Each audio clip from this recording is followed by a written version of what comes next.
इस वीडियो में हम देखेंगे कि अगर हमें मल्टीपल नंबर्स का प्राइम फैक्टर्स निकालने के लिए कहा जाए तो हम कैसे निकाल सकते हैं। हमने लेक्चर 4 में देखा था कि हम एक नंबर का प्राइम फैक्टर्स कैसे निकाल सकते हैं। अगर हमें मल्टीपल क्यूरीज आ जाए कि जैसे मेरी 10 का प्राइम फैक्टर बता दो, 15 का प्राइम फैक्टर बता दो, 20 का प्राइम फैक्टर बता दो, 100 का प्राइम फैक्टर बता दो, इस तरह से मेरी मल्टीपल क्यूरीज हो और क्यूरीज कितनी हो, मेरी 10⁻6 इस रेंज में हो, तो मैं इसको एफिशिएंटली कैसे कर सकता हूँ। नॉर्मली प्राइम फैक्टर अगर मैं 1 बाय 1 निकालूंगा तो एक नंबर के प्राइम फैक्टर निकालने के लिए मुझे कितना टाइम लगता है, स्क्वायर रूट ऑफ एन, ये हमने लेक्चर 4 में देखा था। और अगर हम एन क्यूरीज के लिए निकालेंगे तो n into square root of n इतना टाइम लगेगा।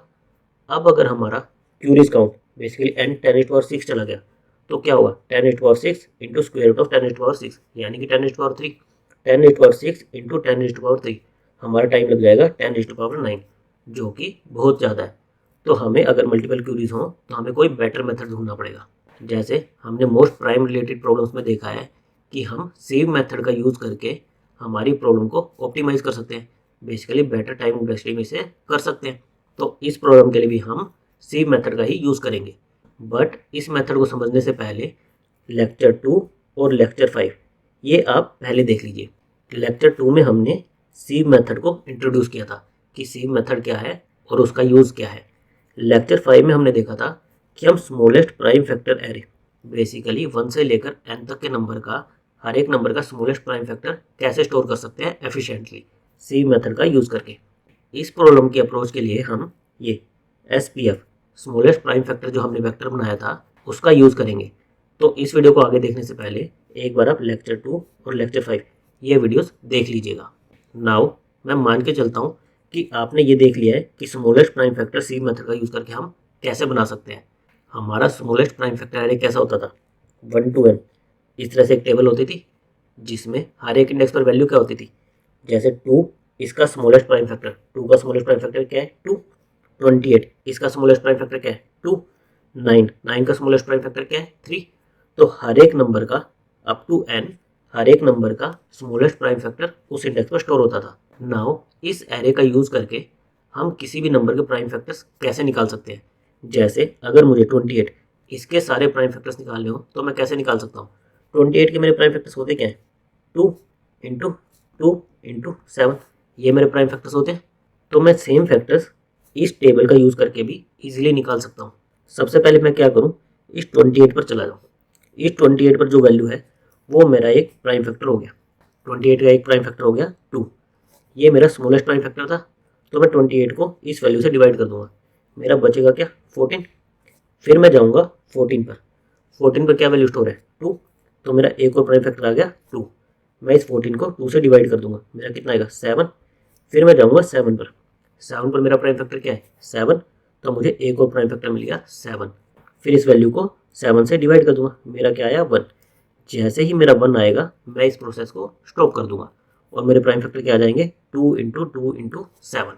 तो हमें क्या करना है, जिस भी नंबर का हमें प्राइम फैक्टर पूछा जाए हमें उस पर जाना है, उसकी वैल्यू को देखना है कि क्या है, वो वैल्यू को as a prime factor store कर लेना है और इस वैल्यू को उस नंबर से डिवाइड कर देना है। 28/2 14। फिर हमें ये प्रोसेस रिपीट करना है, हमें 14 के इंडेक्स पर जाना है, उस पर जो वैल्यू है वो स्टोर कर लेनी है और 14 को 2 से डिवाइड कर देना है। फिर हमारा है 7, हमें 7 पर जो वैल्यू है वो स्टोर कर लेनी है एज ए प्राइम फैक्टर, फिर उसको उस वैल्यू से डिवाइड कर देना है। 7/7 हमारा कितना आया 1। सिमिलरली अगर मैं 24 इसके प्राइम फैक्टर देखूँ, 24 को हम कैसे लिख सकते हैं, 2 इंटू 2 इंटू 2 इंटू 3। मैं आऊँगा 24 यहाँ पर क्या वैल्यू मेरी 2, मैं 2 स्टोर कर लूँगा, मैं 24 को 2 से डिवाइड कर दूंगा, मेरा कितना आएगा 12। मैं आऊँगा 12 पर भी 2 है, मैं 2 स्टोर कर लूँगा, 12 को 2 से डिवाइड कर दूंगा, मेरा बचेगा कितना 6। मैं आऊँगा 6 पर क्या वैल्यू है 2 है, मैं इसको स्टोर कर लूँगा, 6 को 2 से डिवाइड कर दूंगा, मेरा बचेगा कितना 3। मैं आऊँगा 3 पर मेरी वैल्यू क्या है 3, मैं इसको स्टोर कर लूँगा, इसको 3 से डिवाइड कर दूंगा, मेरा बचेगा कितना 1। जैसे ही मेरा नंबर 1 हो मैं इसको स्टॉप कर दूंगा। तो इस तरह से हम इस टेबल का यूज़ करके किसी भी नंबर का प्राइम फैक्टर निकाल सकते हैं। तो अगर हमें मल्टीपल क्यूरीज दी जाए जिसमें हमारा n 10⁻6 यहाँ तक जा सकता हो तो हम क्या करें, हम इस साइज़ का एक C array basically smallest prime factor ये वाला एरे बना लें। फिर जो भी हमारी क्यूरी हो इस मेथड को फॉलो करते हुए उसके सारे प्राइम फैक्टर स्टोर कर लें। इन प्राइम फैक्टर को स्टोर करने में कितना टाइम लगेगा, हम नंबर से शुरू करेंगे और जो भी उस पर वैल्यू होगी उस वैल्यू से उसको डिवाइड करेंगे। कब तक करेंगे? जब तक वो वैल्यू 1 ना हो जाए। नाउ ऐसा हो सकता है ना कि हमारा जो नंबर है वो 2 का कुछ पावर हो, 2 रेज टू पावर 8 और 2 रेज टू पावर समथिंग हो, तो हर बार क्या होगा, हमारा नंबर 2 से डिवाइड होगा। जैसे 24 2 से डिवाइड हुआ 12, फिर 2 से डिवाइड हुआ 6, इस तरह से करते करते वो 1 पर पहुंचेगा। और इस तरह से अगर हर बार वो 2 से डिवाइड होगा तो उसे 1 तक पहुंचने में कितना टाइम लगेगा? लॉग ऑफ n लगेगा बेस 2, इतना टाइम लगेगा हर बार। अगर 2 से डिवाइड करते करते 1 पे पहुंचेंगे तो वर्स्ट केस में हमारा टाइम कितना लगता है एक क्यूरी के लिए? Log of n। और हमारी क्यूरीज कितनी है? n, तो हमें इतना टाइम लग जाएगा। पहले हमें कितना लग रहा था? n into square root of n। अब हमें लग रहा है n into log of n। n अगर 10⁻6 है, मेरा लॉग ऑफ n कितना होता है? अप्रोक्स 20। अगर मैं 10⁻6 के लिए देखूँ तो मेरा लॉग ऑफ n आएगा अप्रोक्स 20। तो यानी कि मेरी टाइम वेस्ट किस में आ जाएगी? 10⁻7, जो कि पहले 10⁻9 में जा रही थी। इसका हमारा कोड कैसे रहेगा? हम स्मॉलेस्ट प्राइम फैक्टर एरे, ये वाला एरे बनाने का कोड तो पिछली वीडियो में देख चुके हैं। अब हमारा ये एरे बन गया, तो इसके बाद ये वाला प्रोसेस, इस प्रोसेस का कोड कैसे रहेगा वो एक बार देख लेते हैं। हमें क्या करना था? जब तक हमारा n 1 के इक्वल नहीं हो जाता हमें लूप लगाना था, और उसके अंदर क्या करना था?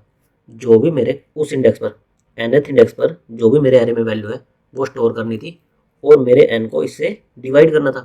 केवल ये दो काम करने थे, वैल्यू स्टोर करो, n को डिवाइड करो, और कब तक करो? जब तक n मेरा 1 के इक्वल नहीं हो जाता। तो एक बार जब हमने स्मॉलेस्ट प्राइम फैक्टर का एरे बना लिया तो उसके बाद हम प्राइम फैक्टर केवल इस लूप से निकाल सकते हैं। और अगर हम ओवरऑल टाइम वेस्ट की बात करें इस प्रॉब्लम की, तो हमें सी एरे बनाने में कितना टाइम लगेगा? n into log of n। और हर एक क्यूरी के लिए कितना टाइम लगेगा? Log of n। अगर हमारी क्यू क्यूरीज होंगी तो q into log of n, तो हमें इतना टाइम लगेगा। और स्पेस कितना लगेगा? हम एक सी एरे लेंगे तो उसके लिए O ऑफ n साइज का लेंगे, तो हमारा स्पेस लगेगा O of n। Thank you guys.